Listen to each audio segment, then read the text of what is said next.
Very good morning and welcome to Mornings with Ken Rosato. It is Monday, May 18th, 2026, and we will take your calls at 888-658-0234 to kick things off. Meteorologist Mike Favetta has the forecast near you. And Mike, am I reading correctamente that we could have Mhm. a heat wave? I know Oh, I'm yeah. predicting 3 days in advance, but we could Uh-huh. have a tropical heat wave in the Northeast. We certainly could. It's going to feel lovely around here, and certainly is a nice contrary to the cool weather that we had a few days ago that led to that kind of cool, cloudy pattern just about 5 days ago. So, with the warm up ahead, we start off nice and sunny. There's extra humidity in the air. You can already hear the hum of the air conditioners, letting you know that summer is around the corner. We had a very dry overnight last night with that little humidity working in, but the full sun today is really going to warm things up into this afternoon and make it feel lovely through the end of the day. So the future cast, kind of zooming out here, there's nothing going on cloud or rain wise. Another day of full sun, and even with that we keep that southwesterly breeze blowing in, allowing for maybe the potential of a few afternoon pop-up storms, very summer like here across New Jersey, by the time we get in tomorrow evening. Then the cold front holds off until Wednesday afternoon. When that crosses New Jersey, that'll bring down temperatures quite a bit. Back to reality, we get a good dose of rain with that by Wednesday afternoon. That may actually break our heat wave for some parts of New Jersey because you need those 3 days in a row to get to 90. But if that front comes through before the heat and the peak heat of the day, I think we could see a little bit of a cool down ahead as we get into the end of the week. We'll talk more about the big changes ahead coming up in just a few minutes, Ken. All right, Mike. Thank you very much, sir. Appreciate you. It is 2 minutes after the hour. We have a temperature 65 degrees already, northern New Jersey. It is 69. Wow, they're beating us. California says, we're not gonna let New Jersey beat us. So 69 in Los Angeles. It's 68 degrees San Diego right now. And our temperature down in Trenton is 65. So we have 65 pretty much throughout the state of New Jersey. There you go. In terms of traffic, we have a downpour right now, US 9, and this is in both directions south of Cedar Run Dock Road in Stafford Township. All lanes are currently closed through there. In terms of congestion, we have a problem on I 80, and of course, don't refresh on me at that moment. There we go. We have delays on I 80 eastbound, east of exit 26 Route 46 in Mount Olive to east of exit 27, which is in Roxbury. All lanes open, just moving slowly. Your approaches to the Hudson River right now, the Lincoln and Holland both reporting 20 to 25. It says here for the Holland, though, actually it now says 30, excuse me. The biggest delays from the Turnpike exit 14C, that's 30 minutes, 25 minutes from the New Jersey Route 139 at Tunnelly Circle. And the GWB, upper and lower levels, we take a look right now and we can see that the upper levels on the right, lower on the left, and where that is located, that slowdown, that's going to cost you about 30 minutes into Manhattan. To the West Coast we go. We have a traffic collision right now, central LA on Route 2 South at York Boulevard off ramp. There's also a crash in Antelope Valley on the 18 at 238th Street, and another crash just reported Baldwin Park on the 605 at the 210 connector. It is now 4 minutes after the hour. Horror at an air show in Kentucky as two Growler jets collided midair and crashed at the Gunfighter Skies Air Show near Mountain Home Air Force Base. This happened in Idaho. Emergency crews responded to the incident, and the Air Force Base was immediately locked down. Four parachutes could be seen popping up near the plummeting aircraft. The planes plunged to the ground and plumes of smoke were seen rising from the spot of the crash. Fortunately, all four pilots got out. They're said to be okay. The cause of that crash is now under investigation. Long Island Railroad workers were back on the picket lines yesterday, voicing concerns and demands as the strike continued for a second day. That in spite of word that several dozen of the strikers with overtime are making over $200,000 a year. But the concern was what would happen this morning. The LIRR is the busiest commuter rail system in North America with 250,000 riders every single weekday. The strike is now forcing tens of thousands of people to find alternative ways to get to work.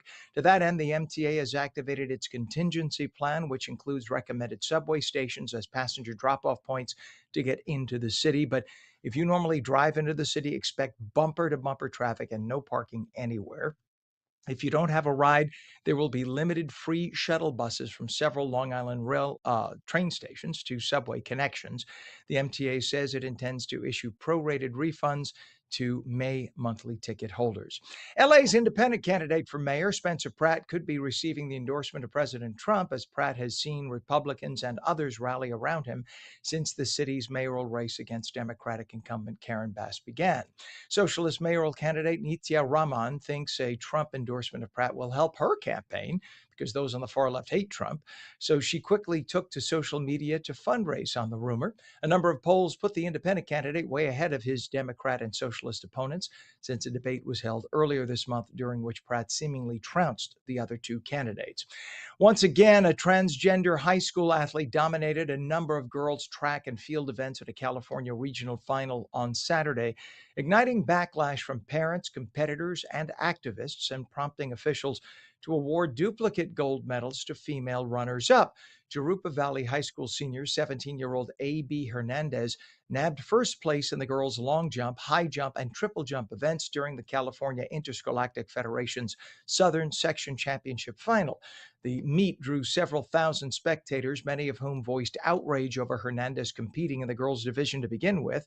President Trump signed an executive order that bans biological boys from competing in girls' sports. Any school violating that ban, such apparently as this one, would be subject to having all of its federal funding reduced or eliminated. The USDEA has arrested Sinaloa Senator Enrique Insuza Cesares, who is facing drug trafficking and weapons charges. The 53-year-old Insuza Cesares, who is among 10 current and former Sinaloa officials indicted by the U.S. District Court Southern District of New York back on April 29th, turned himself into federal authorities in Southern California. He's accused of narcotics importation conspiracy, possession of machine guns and destructive devices, and conspiracy to possess machine guns and destructive devices. Insunza Cesares is a member of the ruling Morena party and has held office since August of 24. He previously served as the Secretary General of Sinaloa under Governor Ruben Rocha Moya, who was also indicted and stepped down on May 2nd. The former head of Google, Eric Schmidt, was loudly booed by students at the University of Arizona's graduation on Saturday. Architects of artificial intelligence. Interesting. The question is whether you will help shape artificial intelligence. We do not know. We do not know the precise contours of what this, if you'd let me make this point, please.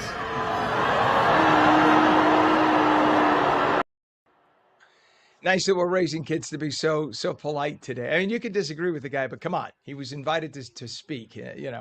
Just unbelievable. The 71-year-old billionaire's selection as speaker prompted backlash over sex abuse allegations from his former 32-year-old girlfriend. That's right. He's 72. She's 32. Schmidt was discussing artificial intelligence and automation when, as you heard, the students began to shout and boo, but he had been expecting a hostile reception, regardless of whatever he said following those allegations by his ex, Michelle Ritter. Students were reportedly urged to turn their backs to the stage and boo when Schmidt came on. Schmidt and Ritter have already arbitrated the matter and agreed to a financial settlement. Schmidt is married, but says he and his wife have an open relationship. 9 minutes past the hour, President Trump was quick to respond when an international climate organization changed their doomsday estimates after reanalyzing the data. The United Nations-backed Intergovernmental Panel on Climate Change quietly adjusted its modeling framework of a 4 to 5 degrees Celsius warming by 2100 last month. That is an enormous change. The initial higher estimate was the basis for stacks of other analyses that predicted terrifying consequences for greenhouse gas emissions, literally for decades. Based on some of these analyses, the world was going to come to an end, and everybody had to stop using straws and plastic bags, and people had to, not eat meat because of cow farts. That's what they said. And because of all of that, because of all these studies, we had to change our way of life. Now, they quietly said, oh, whoopsie, we were wrong. The organization's framework was used to forecast a dramatic rise in sea levels, global crop failures, rapid melting of glaciers, and more, leading tens of thousands of climate protesters to take to the streets to demand change all over the world. Now that those same climate scientists have re-examined the data, they've quietly admitted the end of world fears were highly exaggerated. Now, that doesn't mean we don't have global warming. That doesn't mean we don't have pollution. That doesn't mean that everything is peachy keen and, dandy, whatever phrase you want to use from the 1950s. What it does mean, though, is the extent to which we were panicking needs to be recalibrated. The scientists now state in the Geoscientific Model Development Journal, which is a climate scientist's Bible, that a broader set of models should now be used to assess climate change, which is what people in parts of the political spectrum have been saying for decades, and they were told that they are flat earthers. Critics have long pointed to wild predictions, such as projections that Glacier National Park in Montana was supposed to melt by 2020. And in 2020, it didn't. So officials had to quietly take down signs about those gloomy warnings after the glaciers didn't all melt away. Hell, when I used to work for ABC, 2020 did a whole piece in the early 2000s that by the year 2020, New York City was going to be under 2 feet of water. Then 2020 came and it didn't happen. And you never heard a word about it. It is 11 minutes after 7 on the East Coast, 11 minutes after 4 on the West. A former government researcher says the U.S. has recovered 4 distinct species, hear me out, of extraterrestrial life from crashed UFOs. Dr. Hal Puthoff is a former Advanced Aerospace Weapons System Applications Program Advisor and CIA-funded researcher. He made the claim alongside Age of Disclosure Director Dan Farah on Steve Bartlett's The Diary of a CEO podcast last Thursday. The Stanford-trained quantum physicist did not detail the alien species, but his longtime collaborator and former colleague, Dr. Eric Davis, claimed that so-called Greys, Nordics, insectoids, and reptilians are the names of the biological life forms pulled from the wreckage of downed or crashed UFOs. Dr. Puthoff says each alien species had 2 arms and legs and a humanoid appearance. He says both the reptilians and the Nordics are human-sized, about 6 feet tall.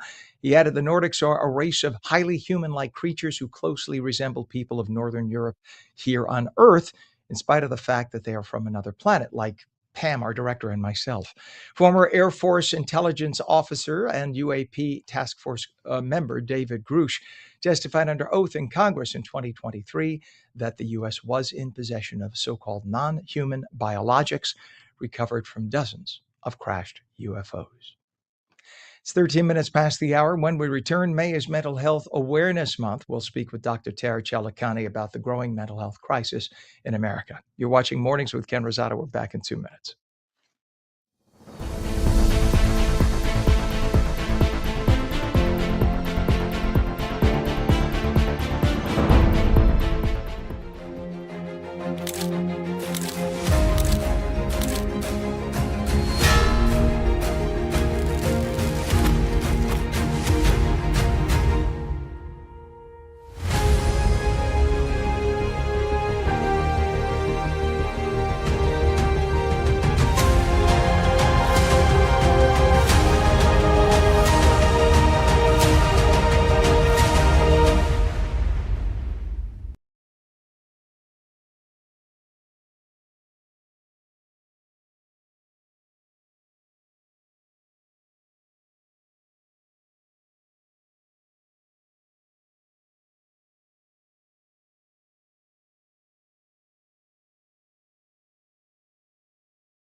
Welcome back to Mornings with Ken Rosato. It is Monday live in New Jersey and New York. Now we welcome Los Angeles and the state of Florida as well. They're just everywhere. We just have a couple of corners we're still working on. 15 minutes past the hour. We will take your calls at 888-658-0234. Meteorologist Mike Favetta, let's bring you on and let me see. I think we do have a caller. Pam, you want to punch this up? Mike, you and I will deal with our friend Jeff. Let's see if Jeff is there or if this is just an unrefreshed screen. Good morning to you, Jeff. Hey, good morning. Hello? How are we doing this morning? He is there. Hi, I'm here. Can you hear me? Hi. Yes, I can It's Jeff perfectly. from Okay, good, Ken. So you were talking about things that didn't happen. You know, you were really focusing on the environment, but here's one for you. Remember the change of the millennium when all kinds of bad things were going to happen, the world was going to stop, and computers were going to fry up, and of course, 1999 to 2000. You do remember that, of course, right? Thank you. Yes. Jeff is my new best friend, Mike. Yes, and I don't know remember what Mike because said. Mike is just nodding and smiling because he knows I'm much, much, much older than most of the trees in his neighborhood. But no, Jeff is right. Jeff, and I appreciate the call. We got to move only because we got an interview, but Jeff nailed it. Remember the doom and gloom. It's always look, Mike and I are in the TV business, right? It's always hyperbole. This is what we do. It's never 226 people came to a rally. It's potentially hundreds, if not thousands, came to a rally. Am I correct, Mike? That's just the way it's written because Yes. that's the way things are in television. Hyperbole and alliteration, two things that just the producers love, because everything has to seem to rhyme. Anyway, getting to a gorgeous day today, Ken. I'm excited about the amazing weather, the sunshine at your back. You actually need the sunscreen today because it'll feel that warm, especially with the strong rays of the sun, which the sun angle this time of year is the same as it is in early August. So with all of this clear sky up and down the coast, notice down toward Florida, a lot of these storms have been developing overnight. It's your rainy season, and that's good news because after the fire season that you just went through, you could use some rain. We tap into some rain here in New Jersey by Wednesday afternoon with a front that slides through.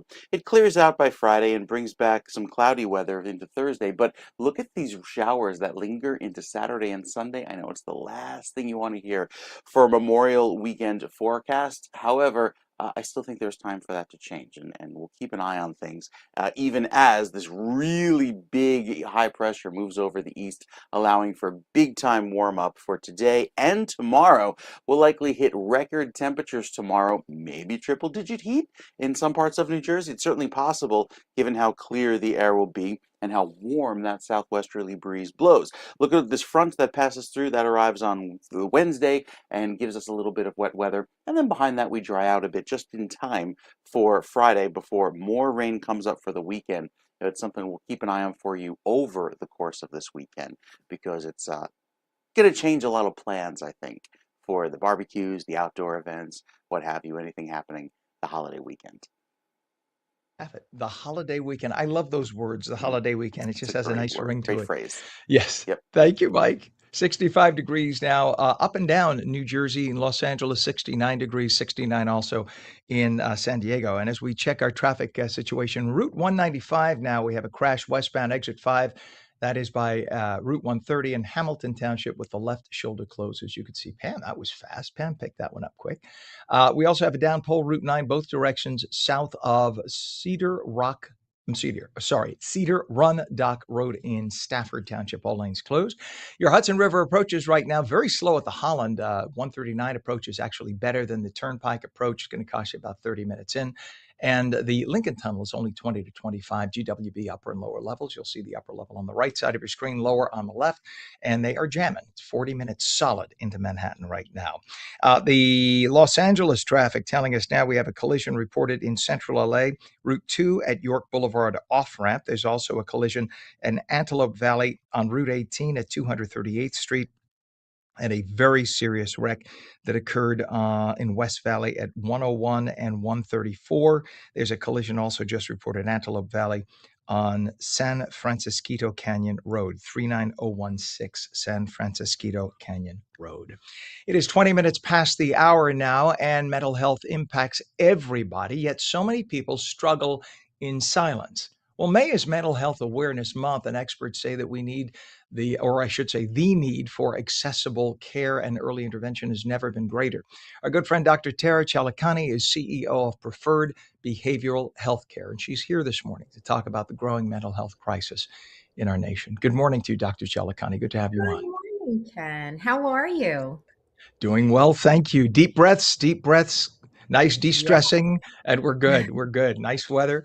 So tell us why it's so important that we continue to have the open conversations about mental health.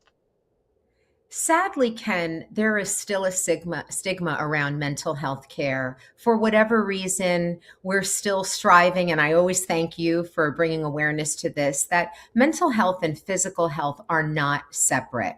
And there is a persistent belief that if you're struggling emotionally or with your mental health, that there is still a stigma around that it means you're weak or, God forbid, crazy. And there's still a reluctance to obtain care. And even though 1 out of 4 adults in our country struggle with a diagnosable mental health disorder, less than half actually access care. So we have to keep the dialogue going. Even though Mental Health Awareness Month has been alive and well since 1949, we still are experiencing an uphill battle in gaining awareness and gaining acceptance in that it's okay to not be okay. Yeah, all you have to think about is heart attacks, the stress directly impacting heart attacks, blood pressure, strokes. My orthopedic surgeon told me half the people he has coming in with lower back problems are due to stress. The stress impacts the tightness of their muscles, and that causes, in many cases, back problems. On and on it goes. Stress has a direct tie, and mental health has a direct tie, right, to our physical well-being. So to ignore it would be like if you had blood gushing out of your wrist and you said, I'll deal with it another time. Of course. And you bring up a good point that, there is a lot of correlation between pain and mental health, and it affects our immune system, autoimmune disorders. And one thing that I am proud to say that here in New Jersey, Preferred Behavioral Health Group is partnering with other disciplines, for instance, like the New Jersey Chiropractic Association. Chiropractors are starting to see that a lot of their patients who are coming in with back pain, like you said, Ken, it's emotional, and they're talking to their providers more and more about the stress in their life, their emotional struggles. And so I applaud other organizations that are introducing mental health care and bringing us into their annual conferences to provide educational seminars, because the more educated we are, the better off we will all be, for sure. Dr. Chalikani, I know you're a psychotherapist, right? Specifically, isn't Yes. that? So I'm fascinated by the different aspects of psychology. If you could just help me, what is the difference between a psychotherapist, psychologist, therapist, etc.? For sure. So a psychiatrist is a physician. It is a medically trained doctor who can prescribe medication. And a lot of times people will say, I need a psychiatrist. And that may very well be true. And psychiatrists are, the backbone of our industry, but not everybody needs medication. Very often having exchange with a therapist that is in your corner, objective, non-judgmental, and not emotionally attached to your life can really de-escalate so many heightened emotions. So in the realm of therapists, we have psychologists, which I am. I have a doctoral degree in psychology.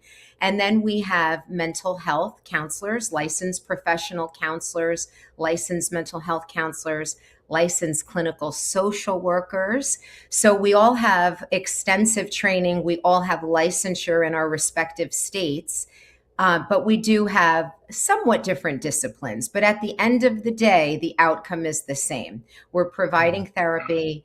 Our goal is to get people back on track, back to their highest level of functioning, emotionally and physical, and that they can, handle everyday challenges. Sometimes what may go unnoticed is that when you're feeling overwhelmed or stressed, you can be having a mental health struggle, but we attribute it to other things like work or family stressors, financial stressors. But, those little subtle hints can, like feeling like you can't concentrate, Mhm. feeling just that you can't tackle life, disturbances in your sleep, disturbances in your appetite. They're very subtle, but they can indicate a bigger issue.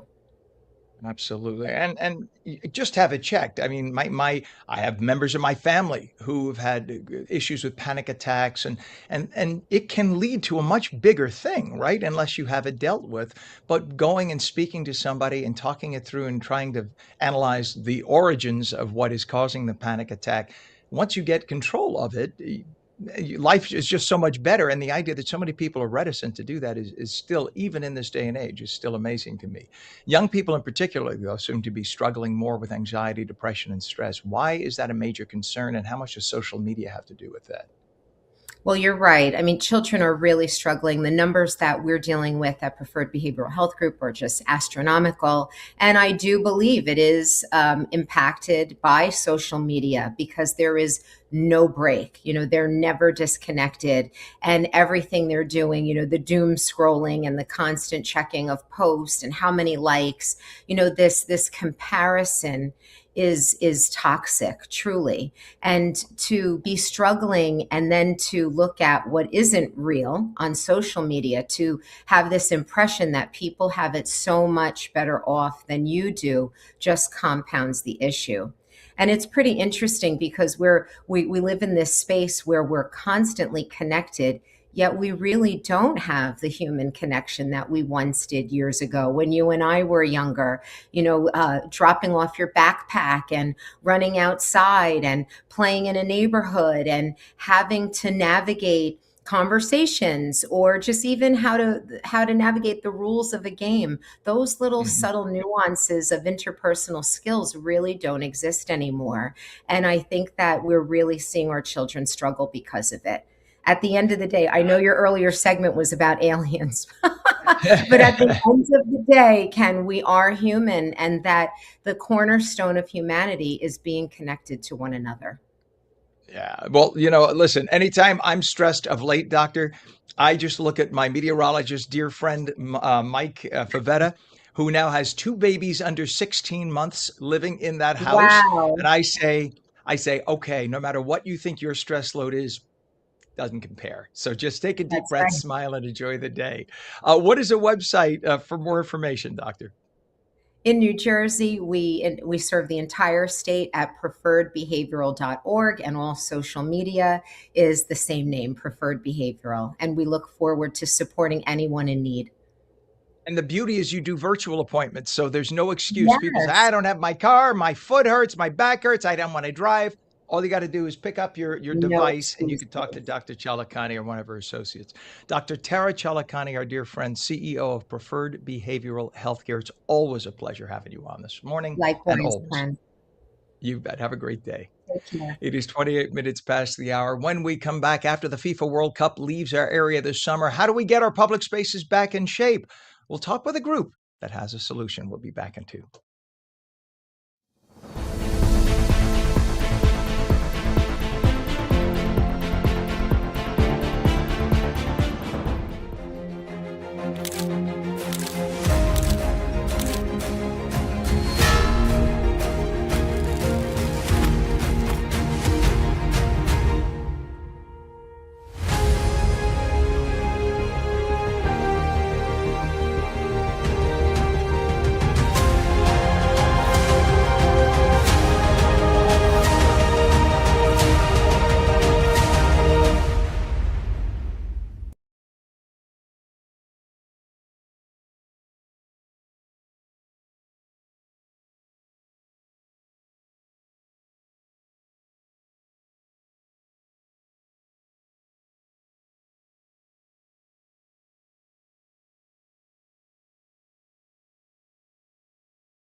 Very good morning. 30 minutes past the hour, Monday, May 18th, 2026. Welcome back to Mornings with Ken Rosato, live on the East Coast and the West. Meteorologist Mike Favetta has the forecast near you. And Mike, you see, got a personal diagnosis from Dr. Chalakane right there.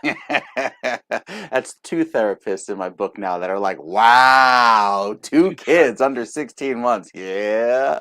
Yeah. Just smile and nod. And when I get And leg listen, lock, that's the. Mm. as a former Catholic priest, I'll take care of that too. So you're covered on all accounts. It's the leg lock because when one kind of grabs you by the legs and locks you in, you can't get to the other one. So it's that's the challenge. It's a Oh physical no. and mental challenge. But you've got some great weather today to clear your head.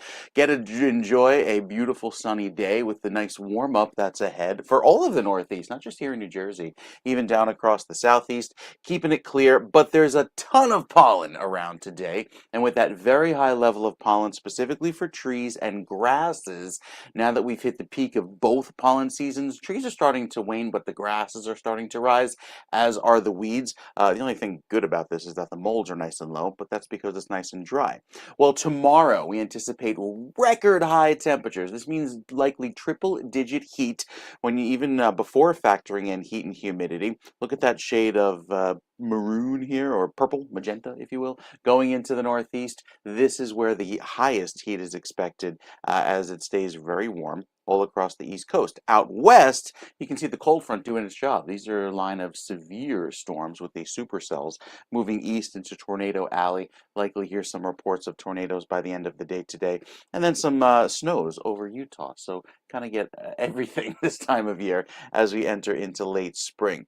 Speaking of wet weather, down across the Southeast, the rainfall totals have been rather high as Florida enters its wet season, picking up close to 4 inches of rain with some of these isolated bands here over the Everglades, even back over the East Coast toward Fort Lauderdale and Miami. But now, for the next 2 days, that rain shifts to the West Coast. So picking up about 1 to 2, maybe 3 inches of rain here along the west coast of Florida, the Gulf Coast, by the end of the day Wednesday. So rainy season continues down in Florida as we enjoy that nice clear sky all across the Northeast. We've got California's weather coming up, and take a look at the rest of the week's weather in just a few, Ken.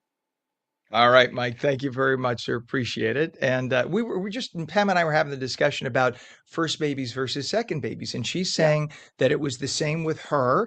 And I had the conversation. Your ears must have been ringing because I brought you up with my mother over the weekend, and she told me that I'm the second of two, and Mm-hmm. she said that she thought that my entire infancy that somebody drugged me when she wasn't looking because I slept the whole time. Like I'm not aware of my Yeah. infant. Well, not that I would be very conscious. Right. I slept right through, which is what Enzo's doing, right? He's just, That's I'm exactly good. what he's doing. Uh-huh.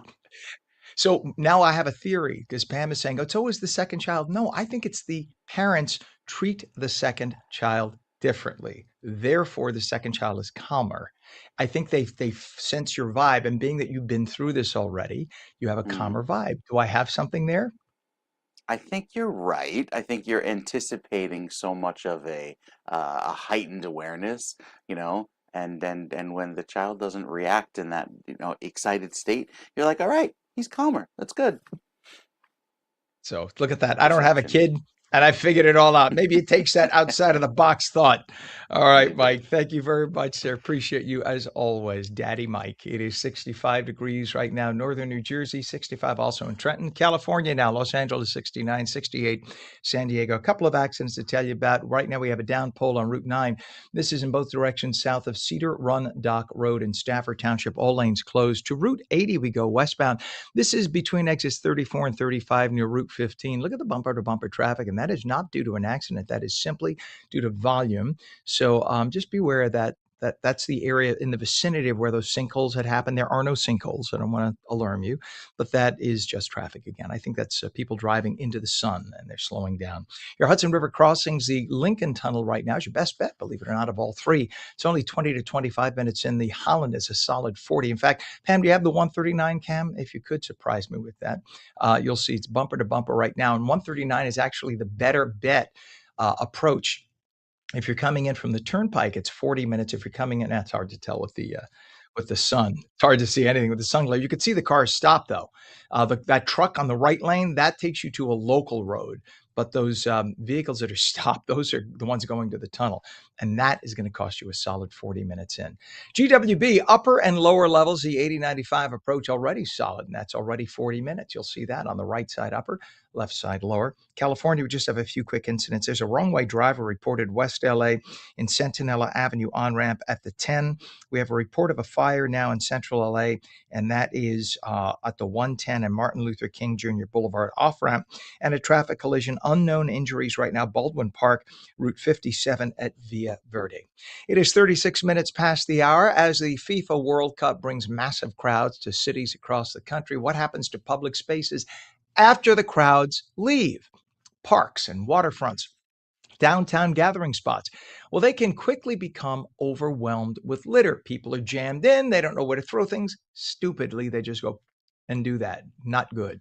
One New Jersey nonprofit called EcoClean Guardians, or EcoClean Guardians, is tackling that issue head on by training and paying local residents to help clean and restore their local spaces, their public spaces after major events. Carolyn Fenley is the founder and CEO. Carolyn, tell me, is it EcoClean or EcoClean Guardians? Which do you prefer? Either or, but we go with EcoClean. You got it. Then I will go with EcoClean. So EcoClean systems. So how significant, first of all, welcome. And how significant is the environmental impact of these major events? Yeah, so we anticipate a huge impact to the environment because of the influx of, visitors worldwide. We see just on a basic level from the day-to-day litter on the sides of the roads and on the shorelines, just a significant amount that municipalities just can't keep up with. It's beyond the curb line that we really focus on litter abatement. Yeah, I mean, if you look at New York City after New Year's Eve, they literally have an army of hundreds, if not thousands, of sanitation department workers who converge on just a few square blocks to gather tons of garbage. We don't have those kind of resources in suburbia. And when FIFA is going to be taking place in a lot of smaller communities in northern New Jersey. So when you look at these huge public gatherings like the World Cup, the watch parties, there's more than just the actual game, right? It's all the leading up to events. What typically happens to the park streets and the public spaces afterward? I mean, is there permanent damage done in many cases? Well, no, we actually anticipate being able to support municipalities at multiple locations. Right now we put up project tiles for residents to come and sign up and get paid to do the cleanup work. And we're on a wait list basis now because there's so much need for people to actually earn a little extra income, as well as, we've got a whole population that's so environmentally focused that we address both needs, both the workforce development as well as the litter abatement components. One thing I find, I have a very political family too, Carolyn. And when we sit down, whether they are on the right or the left, the one thing everybody agrees on is whether you are environmental to this extent or to this extent. Nobody wants to see pollution. Nobody wants to see garbage on their lawn. Nobody wants it, right? So it doesn't matter what your level, you want your neighborhood clean. And the beauty of what you're doing is you're saying, we'll incentivize it. We'll give you a couple of bucks. Go out there, put on some gloves and clean up your neighborhood. This is brilliant. Why hasn't this happened forever? This is just the smartest thing. Well, thank you for that. Basically, the legacy organizations really have focused on awareness, but right now we're beyond awareness. We need boots on the ground, and people realize that. When we go into a community, we go in and we're outfitted with the safety vests that, we outfit the participants with gloves, litter pick poles. We even have an autonomous drone that floats along the top of the riverway, and it collects the debris without interfering with the wildlife. And, basically the residents in the community, they completely support what we're doing, and they're amazed. They come out and they thank us. They walk past with their dogs and circle back around and say, I appreciate what you're doing. Basically, when we went to the Weehawken shoreline cleanup, we cleared out 1,600 pounds of litter along the shoreline this past weekend with the support of the mayor of Weehawken. He was instrumental providing a dump truck for us and his additional crew. But, the community just comes out and they're running past us on the riverfront and they're thanking us. We've got, residents that are actually getting in there and removing the debris. And when asked, why'd you sign up? They're like, I'm just so disgusted by the amount of debris that's on the shoreline. So, we appreciate all the support when the truckers drive by and they honk their horns for what we're doing and the people come out with cold bottles of water. We appreciate all those gestures. And that's a great thing. Carolyn, we're down to about a minute here. Just want to double check. Where do you guys get your funding? And if it's from donations, how do people donate? Yeah, so you can donate on our website, which is ecocleanguardians.org. But for the most part, I bootstrapped all the startup costs myself. And then we actually pursue grants as well as corporate donations and personal donations as well. Well, you're doing a great job. You are doing God's work. You're making our community beautiful. And I think it's contagious. When someone sees someone doing that, it's like someone at the table picks up the dishes. You're like, yeah, I think I should do that too. And you just need the people to start the process. It is great that you're doing it. Carolyn, do me a favor. Could you come back and let us know through the whole event with FIFA how things are progressing and if you need more help, et cetera? We'd love to have you back and keep us abreast. Would you mind? Absolutely. It would be my pleasure. I would love that. I would love it. You're doing a great job and a great service for New Jersey. Carolyn Fenley, founder and CEO of EcoClean Guardians. Thank you for coming on and happy FIFA. Thank you. Thank you. Thank you. It is 7:43 East Coast, 4:43 West. When we come back, your home computer router may be under silent attack by Russian hackers. On New Jersey's brand and digital strategist Fisher will be here with the disturbing details. We'll be back in 2.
Welcome back to Mornings with Ken Rosato. 46 minutes past the hour, taking calls at 888-658-0234. We say good morning to the daddy himself, meteorologist Mike Favetta with the forecast in your city. Good morning, Mike. Morning, Ken. Some beautiful weather out on the West Coast today, starting off with a lot of sunshine, keeping it clear through this afternoon, and with the futurecast showing all that clear sky right through the rest of this week. The sunshine that you'll experience even right up through San Francisco features clear sky, not anticipating much in the way of cloud cover until we get to Thursday and Friday timeframe. That's when that marine layer starts to move in as those breezes blowing off of the Pacific, especially by Friday morning. But until then, enjoy the clear sky. So even the West Coast enjoying some warm weather this week as well. Back out east, you have all of that sunshine going right down the coast and keeping that big warmth around through at least Wednesday, as that big ridge promotes that southwesterly wind, these shades of orange and red, pushing in all of that warm weather. Not until probably Wednesday night into Thursday is when we see a little bit of a cool down, and that comes with that front, which provides the rain that gives us some wet weather into the end of the week, especially for Friday. And then again on Saturday. I think Sunday may clear out, but time will tell, especially with the details of the forecast kind of fuzzy regarding which days it rains this weekend, because I think we could get some hours in there that are relatively dry. But until that time, plan on Wednesday being the next chance for some wet weather. Then we cool things and dry things out for the weekend. But beyond that, into early June, warm weather forecast for most of the country, especially the eastern half, with higher chances of rainfall as well going through the end of May, Ken. All right, Mike. Thank you very much, sir. We're just chasing down accidents here as you're doing your weather forecast. We appreciate it. We have a temperature 65 degrees up and down New Jersey, north to southern points, all the same. To the West Coast, Los Angeles 69 right now, 68 degrees in San Diego. And we quickly check traffic issues. We go to I-80. We have two issues. Pam, you could show the westbound cam at 34 if you have it. So I-80 westbound at exit 34, that's Route 15. That's the vicinity of where all those sinkholes used to be. Just volume right now. And I think a lot of it has to do with people driving into the sun. You could see there. That was a little slower a few minutes ago, but you could see a lot of volume on that roadway right now. Not too far from there, we're told that there is a major amount of delays eastbound, west of exit 56, Squirrelwood Road. That's in West Patterson, and that goes on. Oh, look at that. There you have it. And that goes on to west of exit 57, Route 19 in Patterson. All lanes open. Again, that's just morning volume causing all those delays. New Jersey Turnpike delays right now, northbound entering interchange 13 by the Goethals Bridge, Linden, again due to volume. In terms of actual incidents, we have two incidents reported on Route 9. There's a crash northbound south of 195 Howell Township. We can't find the camera on that, though. Right lane of 3 lanes closed. And all morning long on Route 9, we have a down pole a little further south, both directions south of Cedar Run Dock Road, Stafford Township, all lanes closed. Hudson River crossings, Lincoln is still your best bet at 25 minutes into Manhattan. The Holland Tunnel, solid 40 minutes. Look at this Schmeary lens. But you could actually see the stopped cars in the middle. On the right, that is a local lane, which is why they're moving. But in the middle, those are the ones going into the Holland Tunnel. And that's going to cost you a solid 40 minutes in. This is the 139 approach. No better from the Turnpike approach. And the GWB upper and lower levels actually moving a little better than that. 30 minutes in, upper level on the right, pardon me, lower level on the left. A couple of quick incidents in Los Angeles. We have a collision, unknown injuries, Baldwin Park at Route 57 and Via Verde. We have a collision, again, unknown injuries, Central LA on the 2 at York Boulevard off ramp. And in Antelope Valley, we have a collision by the 18 and 238th Street East. It is 50 minutes past the hour, and home routers across the country could be under silent attack by Russian hackers. Joining us now with this topic and more is brand and digital strategist Fisher, who can be found on X and Threads with username @Fisher and through his website, fisher.media. Good morning to you, Fisher. Good morning, sir. So our home routers could be under the control of Russian hackers. I know the FBI is warning that cyber criminals have compromised thousands of devices.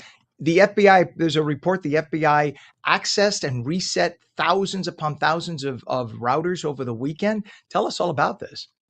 Yeah, so again, Russian hackers have compromised thousands of small office and home office routers across 23 US states since at least 2024, and the FBI and NSA have issued a joint warning after remotely resetting affected devices. They reset them via a court order. They urge owners to take immediate action to prevent ongoing reconnaissance targeting military, government, and critical infrastructure. And the attack mainly hit older TP-Link routers, many of which are now end of life and no longer receive updates. But no matter if you have a TP-Link or a Netgear or an Eero, there are 5 steps that you should take in order to protect yourself. And this isn't just from Russian and Chinese hackers, because I don't want you to get complacent and think, well, you know, the chance of a Russian hacker trying to get into my system. This could be the guy in the van driving down the street trying to get into your router as well and into your network at home. So anyway, 5 steps. Step 1, update your router's firmware regularly. Now, usually this is an automatic update. Just make sure the automatic updates are available, or manually check if you're familiar with routers. Check via the router's admin interface. Number 2, reboot your router weekly. This reboot helps clear potential malware and maintain security. Step 3, change the default username and password. This is not the username and password for your Wi-Fi, although that should be complicated. This is the back-end Wi-Fi username and password. Usually is admin, and the password is usually 12345. So change that. And if possible, disable remote management. If there's no need for you to access your router remotely, turn the feature off in the router settings, as it's a common entry point. And finally, use a VPN for sensitive activities, especially recommended for remote workers. And this is common if you're using a corporate laptop. They normally have VPN access the network automatically, but this will encrypt traffic and prevent and protect compromised routers. Experts emphasize that routers are high-value targets because of all your network traffic passes through them. So whether it's your home lighting, it's your television, it's your streaming device, or it's your laptop, it all passes through your router. So using up-to-date hardware, plus what they call basic hygiene, greatly reduces risk from whether it's nation-state actors or, again, just the random hackers in the neighborhood or in your town. It will protect against it. I haven't practiced basic hygiene since 1938, but that's a whole We other know. story. Yeah. Thankfully, there's Good thing the it's camera. television. Yeah, there you Yes. have it. But seriously, when you we're talking about using a VPN, Mhm. do you use a VPN? Like, I'm alone in the house. Do I Mhm. need a VPN here as well? I mean, is that a good idea? In theory, yeah, because again, the hack comes through your router, and that's why we've talked about this many times, and you've joked about it. But the need to change your username and passwords on all your devices, because somebody can get in through a third party, whether it's Philips Hue. And I'm not saying there's a hack or anything. I'm just saying that there are vulnerabilities in nearly every device if it's public and on the internet. So it doesn't have to just come through your router. It could come through your Philips Hue. It could come through your car. It could come in various places, and that's why it's important also when guests come over, put them on a guest network. It keeps them out of your actual network. But yeah, if you had the ability to have, some routers actually allow you to use a VPN on the router, which secures your entire network at that point. Well, the one thing I do, which I was happy to hear you say, I actually reboot. I have 2 different Wi-Fi systems from 2 different Mhm. companies and different routers, and I reboot them both every day. So at least I'm doing one thing right in my life. But the idea of turning off remote access, I never even thought about that. So we just go into Yeah, the if you're not settings using and it. turn off remote. Yeah, I'm not. I have no reason to. So just go into Yeah, and remote it's also setting or important to into the settings. reboot. Sorry for that, for interrupting, but rebooting the router is also important because, like a computer, it can slow down from all of the ongoing traffic. So a clean reboot, you do it every day, that's great. You're on TV, so you want to make sure that that connection is fresh. But doing it once a week or even once a month, that helps just keep the network going at full efficiency. 100%. I find that I get like 50 to 100 megabits faster Mhm. service when I reboot. It's just that 100%. much of a difference. So, yeah, absolutely great advice on that. Now, last week, Waymo recalled its entire fleet of nearly 3,800 self-driving robo-taxis because of an incident that happened in Texas. Didn't you have something happen in Georgia as well? So Yeah, I think the what is B-roll the that deal we'll with that? have, we'll talk about that, but let me get through this one first. But the B-roll is pretty funny if it's what I think it is. Yeah, the recall that we're talking about was triggered by an incident in late April in San Antonio, Texas, where an unoccupied occupied Waymo robotaxi encountered a flooded roadway and then decided to keep going. The vehicle slowed down, detecting the standing water. It said, yeah, it's here. And then it was like, yeah, I could go through it. That's cool. Waymo vehicles may slow, but not fully stop when approaching the standing water. And that is the problem. The company acted quickly on the same day as the incident. We have the video. It deployed an interim software update, added weather-related restrictions, and updated mapping systems. Waymo owns their entire fleet, so it's easy for them to do over-the-air software updates without needing traditional notifications that you would get. The robotaxis operate in major cities, including Atlanta, San Francisco, Los Angeles, Phoenix, and Austin. No injuries or collisions with other vehicles have been reported from this issue. And as I look down, so this video happened in an Atlanta suburb where the robot, not this part, but the circling in the cul-de-sac.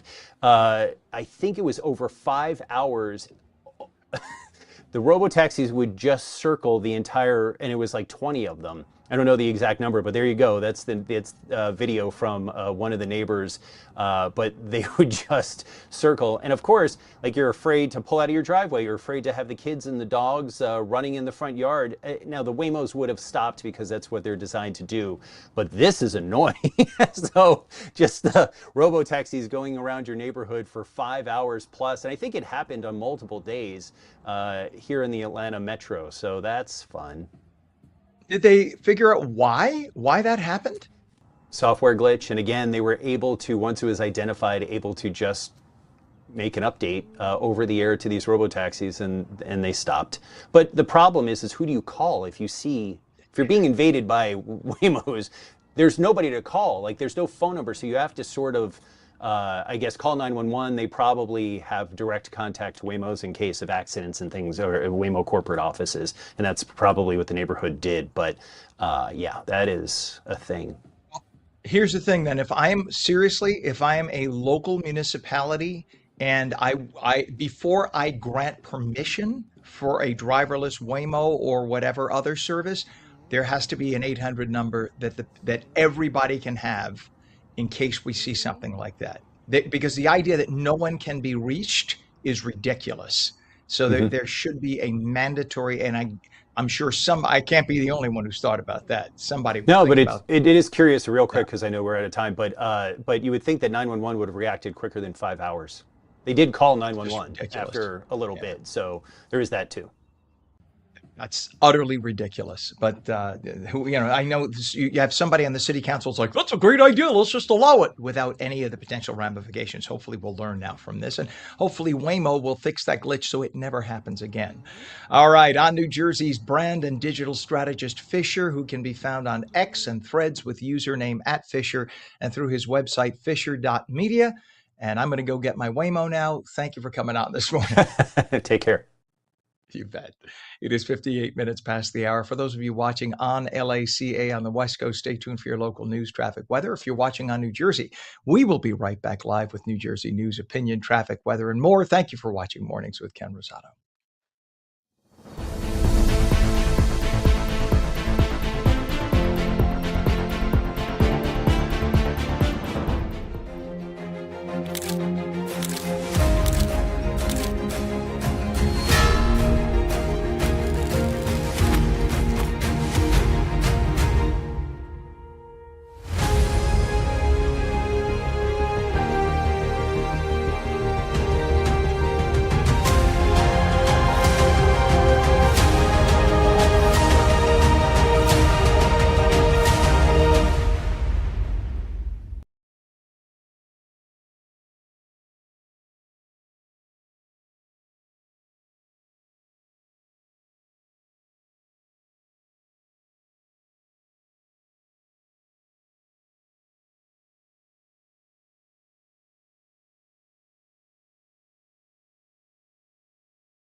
Very good morning. It's 8 a.m., Monday, May 18th, 2026. Welcome to On New Jersey Mornings. I'm Ken Rosato. 888-658-0234, the number to call. A few passing clouds today. Otherwise, a mostly sunny, beautiful, hot day. Highs low to mid-90s, possibly setting us up for a good old heat wave. Meteorologist Mike Favetta with the full Garden State forecast. And Mike, just chatting here with our social media with some friends who are in Fort Lauderdale, Yeah. talking about the sargassum problem they're having. For Oh, those who sure. don't realize, sargassum are those brown popham seaweed things. As a kid, you pop them in the ocean, whatever.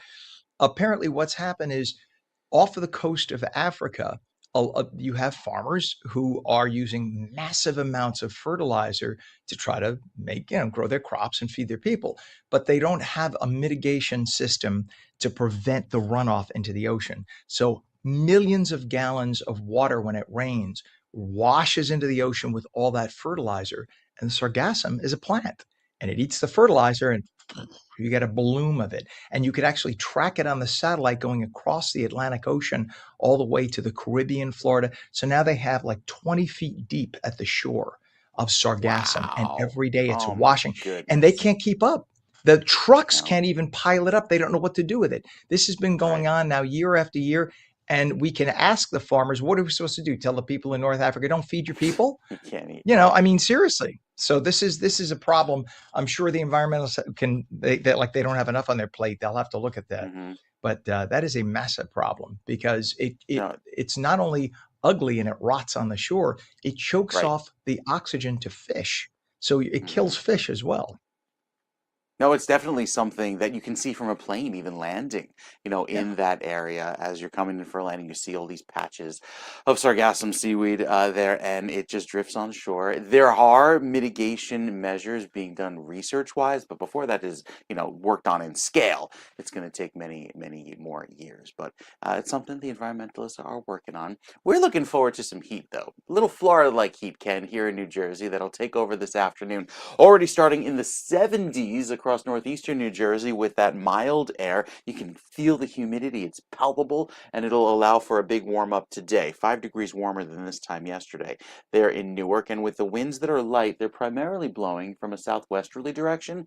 And that's what's going to give us our big warm up today, with highs that will easily top out in the 90s, get to 92 in Newark and Hackensack, 94 in Trenton. It'll be our first day of 90s of many. I think our next day comes tomorrow, where we could set some temperature records, especially getting up to 98 degrees there up in Hackensack. Might even see a quick passing afternoon thunderstorm. 97 in Camden, 98 over in Trenton. Could be some triple-digit heat potentially by the afternoon before some evening thunderstorms tomorrow. So today we're dry. Tomorrow has a late day passing storm chance. And then Wednesday, do it all over again. Back in the 90s by the early afternoon.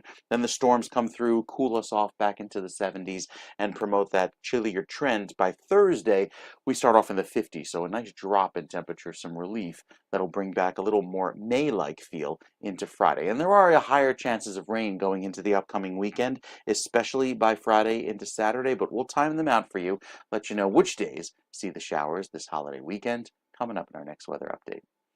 Very good, Mike. We'll check back with you. Appreciate that. We have a temperature right now, 66 degrees, northern New Jersey, 71 in Trenton. So the further inland you go now, it's warmer because the ocean and the river temperatures are cooler. So anywhere closer to the shore, it's a little cooler. Further inland, it's a little warmer. We have a couple of issues to tell you about. First off, let's go to Route 206. We have a crash with injuries on Route 206 northbound south of Route 70, Red Lion Circle in Southampton Township. All lanes closed. You can see right there. Wow, they're taking away the individual right now. You got it live on cam.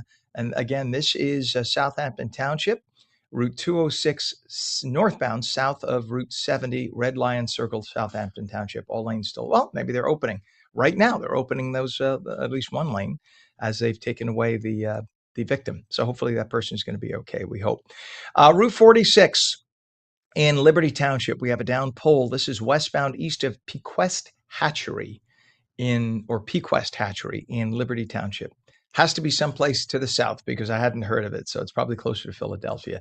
Again, down pole Route 46 westbound east of Pequest Hatchery, Liberty Township. There is a crash on Route 9, northbound south of 195 Howell. Right lane is closed. And also on Route 9, we have a down pole, and that's impacting both directions south of Cedar Run Dock Road, Stafford Township. All lanes are closed. Hudson River crossings right now, the Lincoln and Holland, both reporting 30 minutes in. In fact, we have the Holland Tunnel. This is, you could see to the right there, those cars going to the right tube. They're stopped right now going into the Holland Tunnel. That is from 139. That's going to cost you 35 to 40 minutes. Lincoln is only 25 to 30. GWB upper and lower is actually a little bit better. That's only 25 minutes in. You'll see the upper level on the right, lower on the left. Even though it is heavy, it is moving. It is 8:07, and Long Island Railroad workers were back on the picket lines yesterday, voicing concerns and demands as the strike continued for a second day. But the concern was what would happen this morning. They're on strike. The LIRR, the busiest commuter rail system in North America, with 250,000 riders every day. The strike now forcing tens of thousands of people to find alternative ways to get into Manhattan.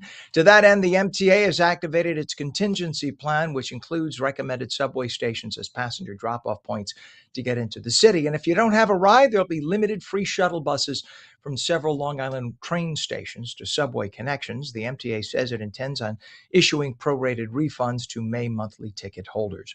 There was horror at an air show in Kentucky as two Growler jets, I said Kentucky, it's actually in Idaho. Forgive me, not Kentucky. Two Growler jets collided midair and crashed at the Gunfighter Skies air show near Mountain Home Air Force Base. This is again in Idaho. Emergency crews responded to the incident, and the Air Force Base was immediately locked down. 4 parachutes could be seen popping up near the plummeting aircraft. The planes plunged to the ground. Plumes of smoke occurred, you could see there. But the good news is all 4 of those pilots were able to eject safely. They are now investigating the cause of that collision. At least 4 people were hurt yesterday as a fuel tanker fire forced the shutdown of 287 in Edison. This was a massive mess. They shut down that highway for hours because of the huge fire. You had 150 firefighters responding from 25 miles around. This happened on the northbound side of 287 at exit 2A. The closure was put in place in both directions from exits 1 to 2. Police also closed nearby Route 27 between Metuchen and Edison out of an abundance of caution. That tanker was carrying 8,000 gallons of fuel. Again, 150 firefighters responding early in the morning on a Sunday to prevent that fire from spreading. They did an amazing job. Nobody was hurt. A serious fire in Newark this weekend has left a number of families looking for a place to live. It happened Saturday afternoon on South 19th Street in Newark's South Ward. The 2-alarm fire started just past 5 p.m. Quickly spread to several buildings. It took firefighters 90 minutes to get the fire under control. The damage was done, though. At least 25 people had to get help from the American Red Cross. The organization helped with clothing, temporary shelter, and meals, and the cause of that fire is under investigation. It's going to be a hot day, right? But after that beautiful weekend and another hot day today, several hot days to follow, the temptation is for beachgoers down the Jersey Shore to take a dip to cool off.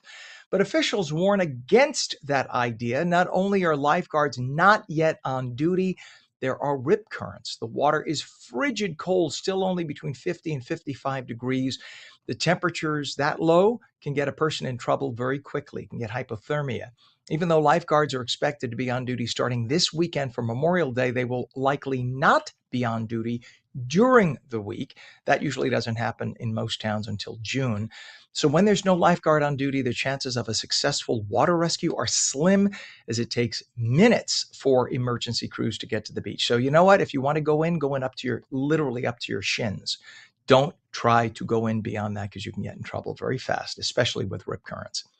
It is 8:10 right now. A transgender pedophile is demanding that the Clinton, New Jersey women's prison in which he is housed permit him to conduct Wiccan rituals in the nude in the prison yard. You heard right. Now, wait till you hear what this person's in jail for. 37-year-old Marina Volz, a biological male born Matthew, is serving a 25-year sentence at the Edna Mahan Correctional Facility for women. Sorry, this individual does not look very sane. He is in jail, she, for filming sadistic pornography of his own 7-year-old daughter. He was convicted of this.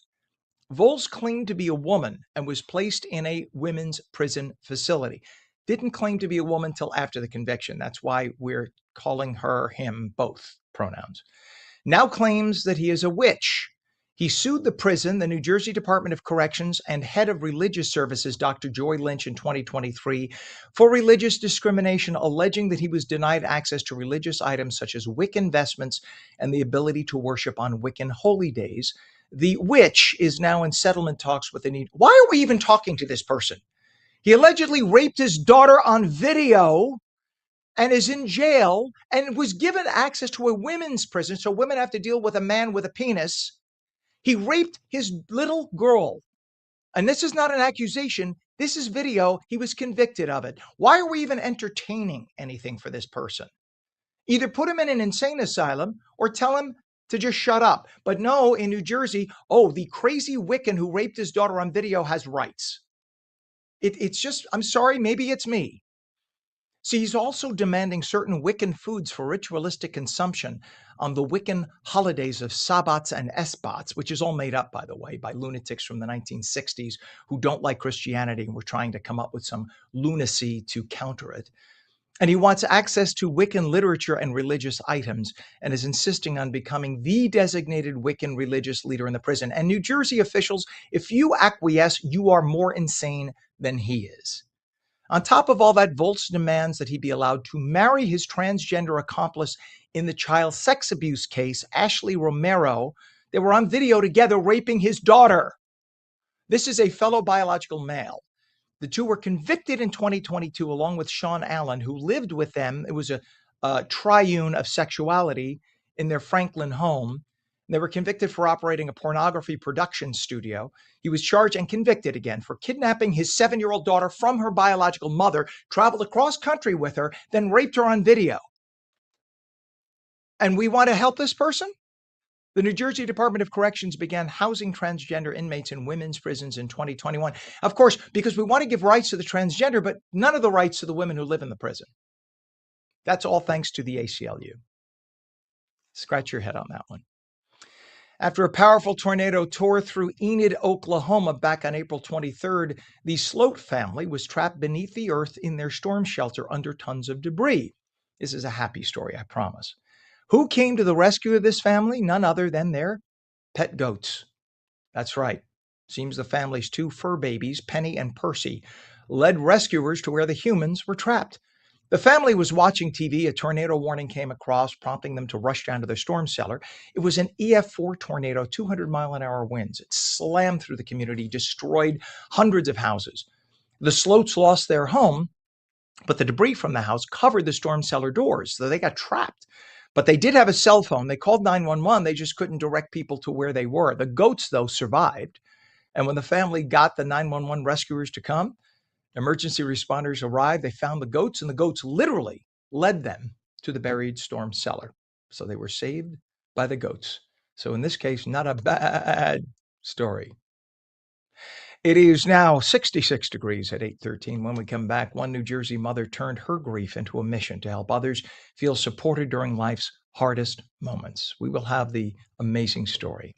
A few passing clouds today, otherwise mostly sunny, highs mid-90s, maybe a heat wave. The full forecast with meteorologist Mike Favetta. We're back in 2.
And a very good morning to you. Welcome back to On New Jersey Mornings. I'm Ken Rosato at 8:17. Meteorologist Mike Favetta telling us about the beginning of what looks to be a heat wave. Good morning, Mike. Yes, a warm day ahead. Already visibility impacted with the haze that's developing around today, Ken. So a little bit in Long Branch with that early morning fog off of a still 51-degree Atlantic Ocean. So weather hasn't really warmed up all that much. You see all the clear sky around, and that will allow for a big warm up today on land. It's again on sea. You have that much cooler effect from the breezes there. Only 80 as your high in Long Branch.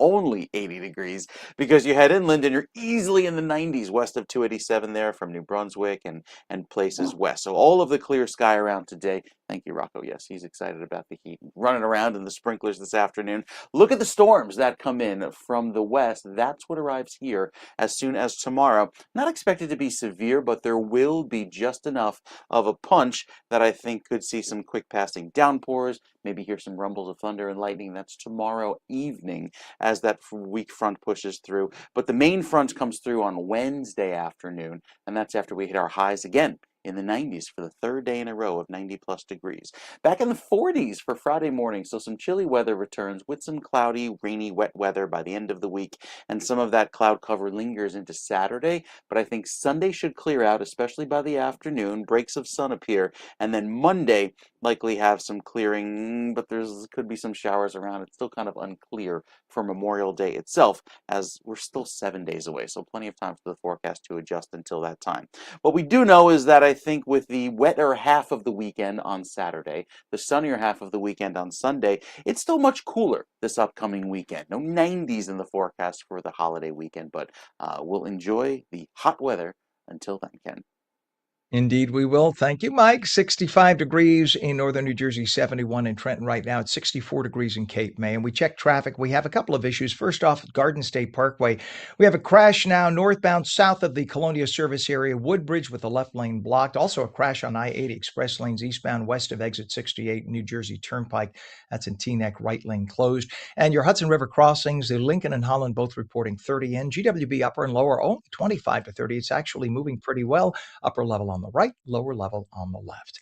It is 8:20, and after experiencing unimaginable loss, one New Jersey mother turned her grief into a mission to help others feel supported during life's hardest moments. Tina Runtak is the founder of Hope Changes Everything, a nonprofit created in memory of her daughter that now provides care packages and financial assistance to families across the state facing illness, disability, or tragedy. She joins us this morning to share her daughter's story and how compassion and community can truly make a difference. Good morning and welcome, Tina. Good morning. Thank you so much for having me today. I truly appreciate it. Nice to meet you. Nice to meet you, and you have one heck of a story. Talk about your daughter and how your experience led to the creation of the organization. Yeah, so my daughter experienced a very rare genetic disorder that caused her to have a lot of medical complications and disabilities. She could never speak. She did learn how to walk for a little while. However, most of her life, she was in a wheelchair. And so life was very challenging, in and out of surgeries. And, trying to keep her healthy was basically my goal. And this rare genetic disorder actually was not diagnosed till she was 20 years old, and she passed away at 22. So it was incredibly, incredibly challenging. And my compassion for the disability community grew exponentially. I saw the struggle. I lived the struggle. I was a single parent for 17 out of the 22 years. So that added to a lot of the challenges. We did have private duty nursing in the home, which was a blessing, but there was times where we could not get support that we needed. But throughout all of this, my daughter was and still is my hero, and she persevered through all challenges that came across her. She was just a beautiful, beautiful girl, and smiled all the time, was incredibly happy, loved her family, her friends. The times that she went to school, she was in a special school out of district. She just radiated love. And I wanted to continue to honor her memory, to help the community, especially now because we all need help. And I truly believe one person can help and change another person's life. So I've coordinated and partnered with a lot of organizations that are in Bergen and Passaic County, although my support goes throughout the whole state of New Jersey. I provide care packages and financial assistance to hospitals, to shelters, to the disability organizations that also supported me. And I'm beyond grateful for the donor base that I have and the volunteers. And this meant so much to me that I invested my own money to get this up and running. And I also recently published a book because it was such a really cold winter. And I, for 5 months, decided to write a little companion book about hope and helping other people sort of embrace their challenges and find that there is joy and gratitude to be found even through traumatic issues and illnesses and things that they're dealing with. And I want to be able to support my community in any way I possibly can. When did you start the organization? How many years ago? 2.5 years ago. Okay. And this was right after your daughter died? I actually started it when she was on hospice because I knew that she was passing and I needed something to help me grieve. And I also needed to stay focused. And so I started it while she was on hospice. She was on hospice for 9 months. It was very, very challenging. But it's 2.5 years now, and my daughter passed 19 months ago, just to give you sort of an idea. So it's not even been a full 2 years yet. Within the first month after my daughter passed, I was at, Valley Hospital Hospice Butterfly Program, which supported my daughter when she was on hospice. And I'm handing out, care packages and gift cards for families because they stopped working. They're losing their children. And so I immediately jumped into this role and I was grieving at the same time, but it was something that kept me going. It motivated me. My passion is just there for anybody that's in these types of situations. And I've seen the nonprofit grow. I do a lot of fundraising. I apply for grants. I mean, it's just coming along beautifully. And I'm so blessed to be able to help. What a beautiful way to carry on her legacy. Talk about the way people, pardon me, people get in touch with the organization. Somebody finds out that their child has a genetic disorder, et cetera. What is the first thing they should do? So once they realize that they need sort of help, basically what they should do is go to a social worker or school administrator. I work directly with social workers and school administrators. So what they should say is, what are the organizations out there that could support me through my journey? And I'm just one organization that's out there, but if I cannot assist what they need, then I actually can refer them to other organizations that are local that I also partner with and communicate with directly on a daily basis. I provide free advocacy. I know how the system works. Well, I know how the system should work. So I know how people should get the care that they need. But they can go through a school administrator or a social worker. They can contact me directly through my website. I have a digital application that's on there for that purpose alone. And the care packages are actually open to the public if they meet a criteria that they've suffered a tragic loss, they're experiencing an illness, or they have a family member with a disability. That's separate. So they can actually get their own care package. That's 100% free because I truly believe that we have the ability as a community to uplift one person. And when we uplift that one person, it sends a ripple effect out into the world. And we are then enhancing our whole collective consciousness. And that's really, really my goal. Yeah, because when somebody encounters such a major challenge of a child, all you want to do is raise your child and love your child, and then they encounter all of the new challenges, the workload of helping to raise a child who has special needs. You have enough on your plate. You have enough. You're emotionally, I can't even imagine what you go through, and now you have to try to navigate this insanity, the 100 highways coming at you with thousands of cars, and you don't know where to go first. So to have somebody who has gone through it, who can hold your hand and say, no, this is what you do first, call these people, they'll direct you to this, is unbelievable. So you are an angel at a time of need. What is a website Well, yeah, I'm just hearing it and I feel the stress that a Yeah, parent yeah, and I yeah, have no connection. I don't have kids, and I could feel it. yeah, What yeah. is a website? Because we're now up to a commercial break here, but what is a website so that people can get in touch or get more So information? it's to Hope Changes Everything, all spelled out, .org, O-R-G. So it's Hope changes. hopechangeseverything.org. Yeah, You got it. HopeChangesEverything.org, and you service the entire state. You help everybody in the entire state correct. of New Jersey. Tina Runtak, the founder Thank of you. Hope Changes Everything. What a beautiful legacy for your daughter. Thank you for coming on this morning. Thank you so much for having me. Be well. You bet. Thank you. You too. When we come back, as the warmer weather brings more people outdoors, health experts are warning about a growing concern tied to tick bites. We'll talk about a condition you will need to talk about and you've probably never heard of. We'll be back in 2.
Very good morning. Monday, May 18th, 2026. We have 68 degrees now at 8:30. I'm Ken Rosato. Welcome back to Mornings with Ken Rosato, and a few passing clouds today, otherwise mostly sunny, highs low to mid-90s, possibly a heat wave coming up. Meteorologist Mike Favetta knows the details, and he has the full Garden State forecast. Good morning, Mike. Good morning, Ken. We've got some great weather today, hot weather ahead. It's like pool or beach weather, especially as we head into the unofficial start of summer this weekend with Memorial Day around the corner. Look at the highs today along the shore, upper 70s at the beaches, low 90s inland. So, yeah, the wind's really telling the story of with a southwesterly wind direction, we'll see those winds today drive in some very warm air, especially into tomorrow as well. And predominantly tomorrow afternoon, with more of that southwesterly wind direction really pushing in some of that heat and humidity. You will feel it by the end of the day tomorrow. And you see some of these little blobs of red there. These are some embedded gusty thunderstorms that'll be riding along the front. Could give us some higher gusts by the end of the day, but nevertheless, there will be pollen blowing around throughout today and tomorrow. We've already seen those levels reach the high mark, and now we're at the very high mark for trees and grasses as the peak of pollen season for grasses is upon us. Weeds also ticking a little bit higher into that level. With the record for today set back in 2017 of 94 degrees, we might not make that, but tomorrow have a really good shot of setting a new temperature record, even with all of that clear sky and warm weather, because we don't really cool off that much tonight. So we see that heat start off a little bit earlier in the day. For Wednesday afternoon, that's our best chance of rain by the end of the day, cooling us down into the weekend. And I know you see higher chances of rain on Saturday and then for Sunday, but I think there are still several hours this weekend that we could have some dry periods, and that's good timing out for the outdoor activities that I'm sure everyone has planned this upcoming holiday weekend. So clear sky today and tomorrow, nothing going on weather-wise until we get to Wednesday afternoon. That's the front that pushes in some cooler weather, also some clouds, and with the higher rain chances going into Friday night, into Saturday, you see that rain move back in just in time for the weekend. However, I still think there's plenty of opportunity to allow for a little bit of clearing at some parts this weekend. So we go from our highs that could be up around 100 in places by tomorrow afternoon, cooling back down on Wednesday with those storms, and then back down into the 70s by Thursday and Friday. I know, 100. Yeah, it'll feel like 100 with the heat and humidity tomorrow afternoon.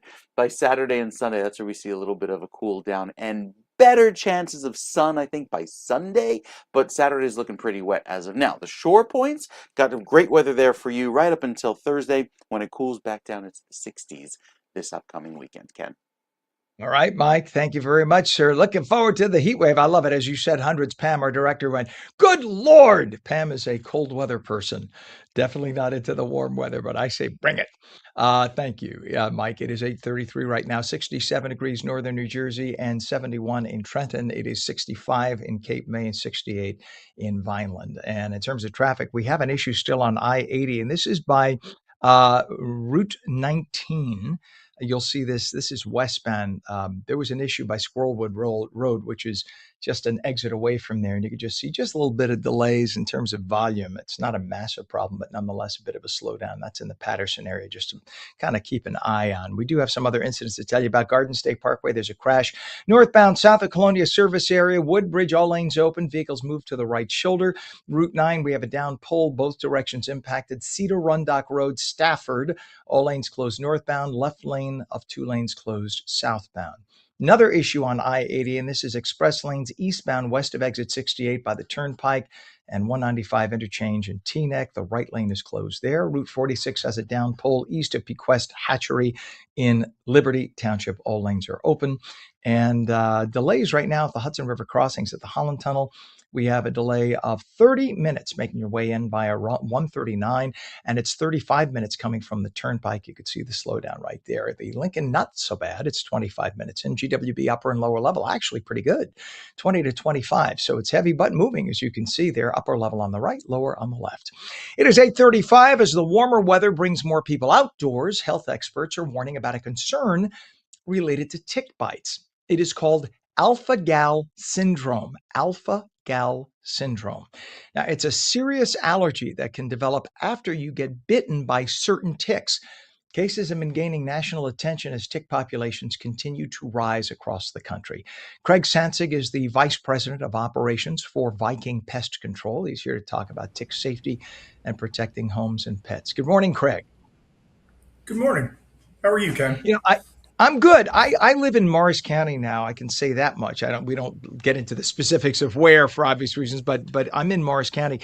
And as I've moved further and further away from urban centers into more rural, more country centers, I see ticks everywhere now. We didn't used to. I see them coming in like near doors and everything now. And we're always killing a tick. So these things are everywhere, right? So tell everybody what alpha-gal syndrome is first and why they need to be concerned about it. Yeah, alpha-gal syndrome is a allergy that develops after being bit by a tick. Believe it or not, a carbohydrate gets introduced into your blood from that tick bite that then triggers allergies to meat and dairy products and even medications later in life. What are some of the symptoms that people get?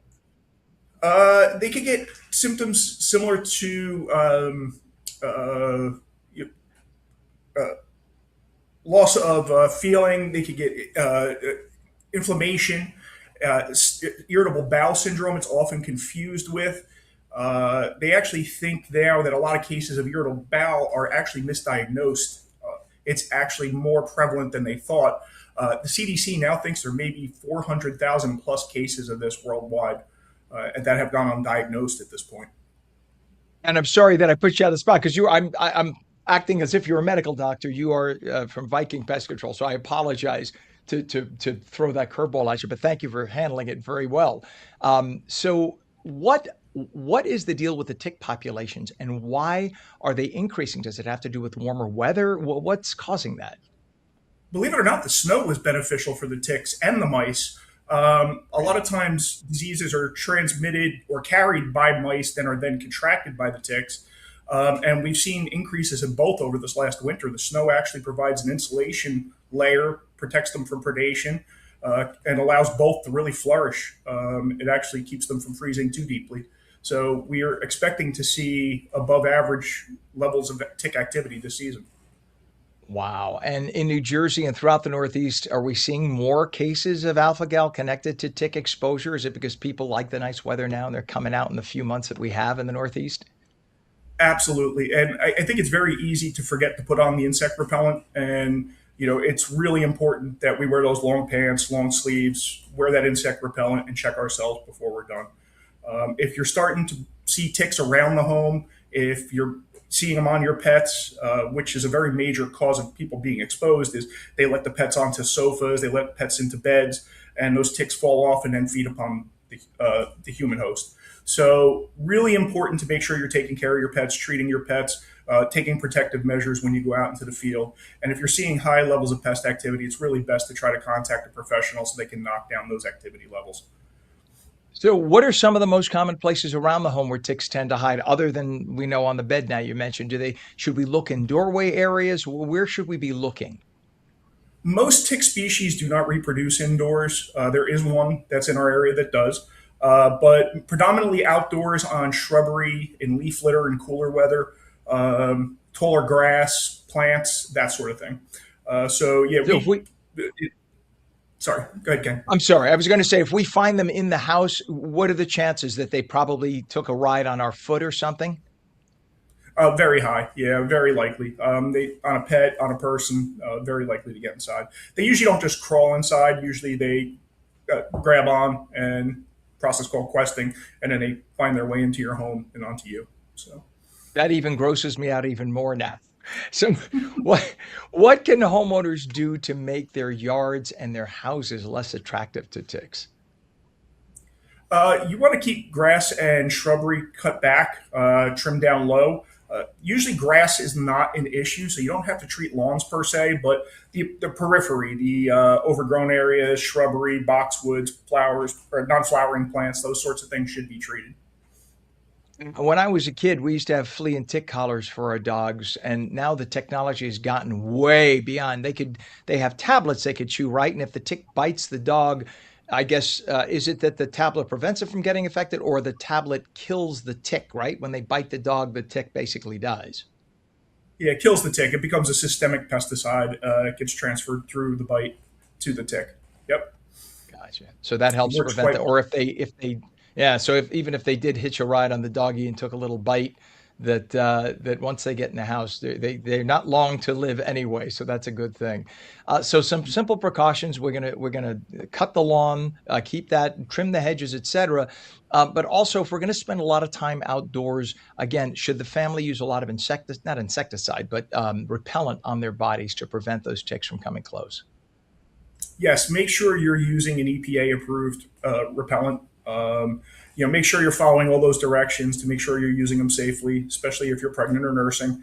And you want to make sure that most importantly, checking yourself when you get back out from outside to make sure you don't have any ticks upon your body, on your person, because removing them quickly can greatly reduce the risk of exposure. And don't do the old stupid thing of trying to burn them. And I mean, there were so many ways that we used to, you could Google the right ways to remove a tick, and all the things we were taught as kids don't do, because you could squeeze the venom into your body, right? When you try to, if you don't do it right. Plus you Absolutely. burn yourself. So and now if somebody does find a tick bite, are there a couple of symptoms they should be looking for, or warning signs they need to pay attention to afterward? The big one you want to watch out for, of course, is the Lyme disease. That's still the most prevalent illness associated with ticks locally. I mean, there's been 400,000 cases of alpha gal over the last that are estimated.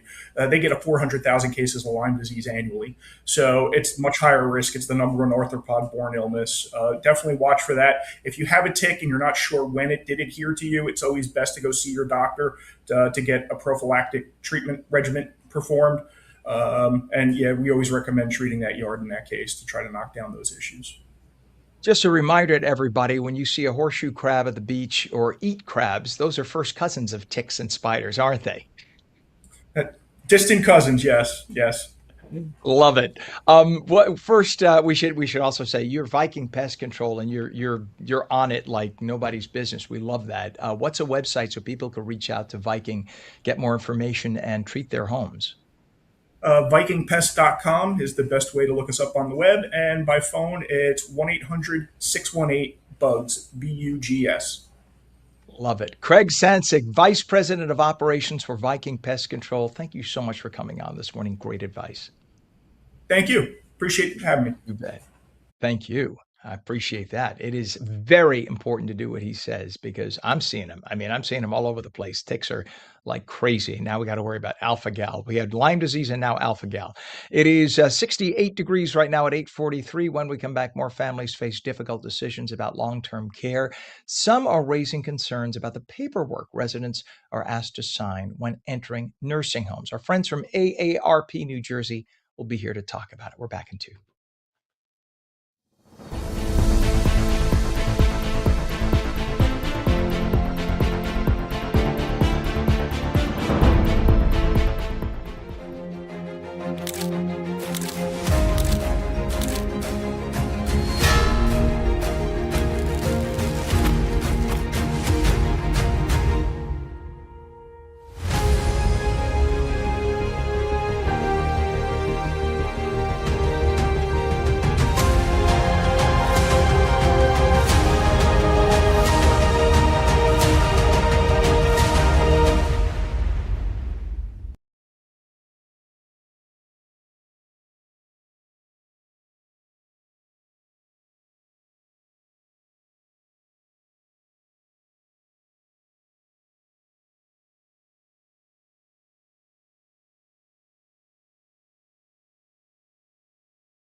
Welcome back to On New Jersey Mornings. I'm Ken Rosato at 8:45, taking calls at 888-658-0234. Meteorologist Mike Favetta with a heat wave of a forecast. Good morning, Mike. That's right. We've got some sunshine today and tomorrow, but also some chances of rain that come in later tomorrow and again on Wednesday evening. And that could put down about a ½ inch to an inch of rain, especially across southern New Jersey, where it's needed most. This is with the line of storms that'll roll on through because so much of the Garden State is drier than average. We've been in that 1 to 2 inch rainfall deficit down the shore, upwards of a ½ inch to 1 inch of rainfall off from average. But with the severe severe drought extending all the way south of 195 to Cape May, seeing that drier than average weather take over. It's hot today, though, and dry and sunny. Temperatures in the mid-90s across northern New Jersey. Feels like a July day by this afternoon. We started out warm. We'll finish the day warm. And even through the end of May, higher than average rain chances here for all of the Garden State and most of the East Coast, with the warmer weather forecast right through the first few days of June. So yes, the warm up that's around right now sticks around through Wednesday, cools off with some storms into the upcoming holiday weekend. I know the last thing you want to see is a 62 and cloudy forecast for Memorial Day, but I still think there's some time for that to change, especially as we head into later on this week, get some better weather information, and we'll start to clear up some periods of sunshine for this upcoming holiday weekend, because we need some sun around here, even though historically I feel like it always rains and is cloudy and cool on Memorial Day itself. But we'll work on that, Ken. Oh, now you've jinxed it. See, now you called for it. So Mother Nature's going to say, didn't, I'm a little hard of hearing. This is the way Mother Nature sounds. Didn't he say he wants rain on Memorial Day? You didn't know that Mother Nature's from Brooklyn. You didn't know that. Did not know that. No. Yeah, they call her Bubby Nature. That's a whole other story. We could have a whole show on that. All right, Mike, we appreciate you, sir. As always, we'll see you in the morning. Day 2 of the heat wave, possibly. Well, we don't know if it's a heat wave until after Wednesday, but we'll find out. We could forecast for one, but yeah, you're not going to declare it with the trumpets and the sirens until 1 p.m. on Wednesday. But the forecast is pretty solid, Ken. The trumpets and the sirens, boy. All right, Mike, thank you, sir. 68 degrees. See you in the morning. 68 degrees right now, northern New Jersey, 71 in Trenton. And this segment is brought to you by our good friends at AARP, New Jersey.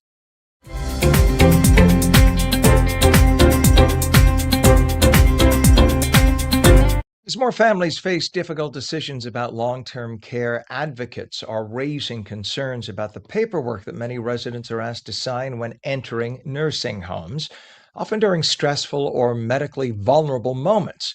Gail Smith has lived through that experience herself, and now she's speaking out to help protect other residents and push for stronger consumer safeguards in nursing home admission agreements. Joining us now again, Gail Smith, nursing home resident and advocate. We say good morning and welcome to you, Gail. Good morning, Ken. Thank you for having me. It's good to have you on. And I speak now with a mother who's 87, a father who's 95. And we've had them both in nursing home rehabs, but within the nursing home environment several times in the last year and a half. And I've seen the environment and I've heard the stories now from people there at the various nursing homes. First, let's ask, how long have you been in a nursing home? And tell us about the experience when you had to come in and sign the paperwork. I've been in 2 nursing homes for 5 years now. The paperwork is ominous. It's very long and difficult to read through. Unfortunately, at the first nursing home, they didn't have me sign the agreement until I was sick and heading for the hospital. I was delirious and didn't know my own name. My signature looked like a tumbleweed, and I didn't remember signing it at all. And that paperwork, you sign away a lot of rights in that paperwork, don't you? Well, you get rights too. It's hard to describe everything that's in a contract, but you have to be careful that they don't force you to sign an arbitration agreement, for example. It was offered to me at one place, and I didn't understand the difference between a trial in court and an arbitration hearing. I found out later that they tend to favor the corporations, and there's no appeal process with that. So that's not exactly what you want if you're having a severe problem with your nursing home. Right. And just so that people know just the basics, and I'm not an attorney, but the basic concept is an arbitration is much less expensive than a court hearing because it's usually done, the arbitrator is usually a fellow lawyer, not a judge. And with an arbitrator or an arbitration, it's usually all or nothing.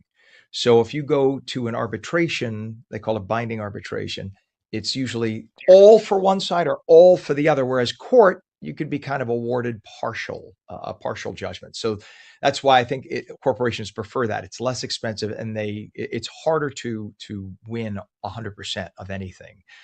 So that's obviously why I would assume they would want that. Now, you shared that you were asked to sign that admission paperwork when you were medicated. Did you talk to them later about that and say, you know, why when I was so medicated and not doing well mentally did you make me sign that? I didn't ask them any questions, but I told them that it was not legal and warned them that they should not be doing that. I was a Mhm. legal secretary, so I have a little bit of a background in law, and normally I would read the entire contract.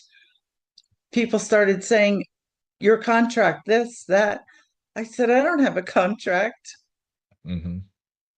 Yeah, that's really unfair. And it's not like you were coming in with other people, I'm assuming, right? You didn't have relatives who were with you. This was all you. Correct. Wow. And when you look back later, were there things in those agreements that really concern you in retrospect that would have made you not sign? No, I would have signed it anyway, but we didn't exactly know what to ask a facility when we went in. And now I have a lot of suggestions. Mhm. Um, First, you can contact the long-term care ombudsman about a contract. And I'm part of a group of New Jersey Nursing Home Residents United. And you can speak to residents who have lived through these experiences for years. Mhm. I suggest taking a tour. They'll give you a tour, but they'll show you their best room that you might not Mhm. necessarily be getting. So ask for a second room. Um, Ask to taste the food. Don't just look at the menu, because what's in writing can look fancier than what is actually served. Mhm. You also want to have roommate compatibility. It's very important. Are you used to a very quiet environment with no media, lights out, sleeping in the dark early, or do you like to stay up late? Mhm. Um, are you a clean person or more relaxed? Um, I would visit a facility more than once. I'd make a second trip that was unannounced. Maybe Yeah. go on the weekend when there's less staff and see what it's like and talk to the residents. You can ask to speak to the resident council. There's a vice president and president usually. Ask to see their meeting minutes for a couple of months. Look them over. See what people are complaining Mhm. about or admiring about the facility. And then there's a federal list of residents' rights. It's 4 pages long. But we have found that they don't offer all the rights. You Mhm. have to know what they are and fight for them. Hmm. Now, one thing that we've seen, and this is in my own family too, you go to different nursing homes, sometimes you see one nurse on the floor or two nurses on the floor, and there might be 20 residents.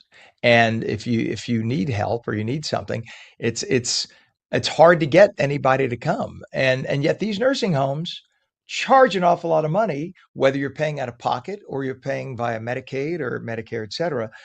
They're not cheap, as you can well attest, I'm sure. So, how do you spot? Do you just ask the other residents, do you think there's enough care here? Because you might, like you said, you might be there on a Tuesday and you might see five people on the floor, and then on a Saturday, you might see one.